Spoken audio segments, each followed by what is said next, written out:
அசோகா அல்வாங்கிறது தஞ்சாவூரோட பாரம்பரியமான ஒரு sweet. 1 cup அளவுக்கு பாசிப்பருப்பை நல்லா பொன் முருகலா வறுத்து எடுத்துக்கிடுவோம். இப்போ இது ஸ்டவ் ஆஃப் பண்ணிடலாம்.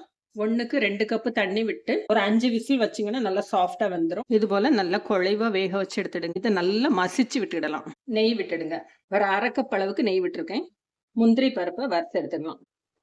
1 டேபிள் ஸ்பூன் அளவுக்கு கோதுமை மாவு, அதை நெய்யில நல்லா வறுத்தெடுங்க. கோதுமை மாவு நல்லாவே ரோஸ்ட் ஆயிடுச்சு. மசிச்சு எடுத்த பாசிப்பருப்பு கை விடாம நல்லா கிளறிட்டே வாங்க. நெய் கொஞ்சம் கொஞ்சமா சேர்த்துட்டு வாங்க. 1 கப் பாசிப்பருப்புக்கு 1.5 கப் சர்க்கரை நல்லா கலந்து விடுங்க. சுகர் போட்ட உடனே அது கொஞ்சம் மெல்ட் ஆகுது.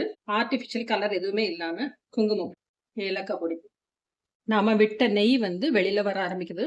வறுத்தெடுத்த முந்திரி. பர்ஃபெக்டா அசோகா அல்வா ரெடி ஆயிடுச்சு.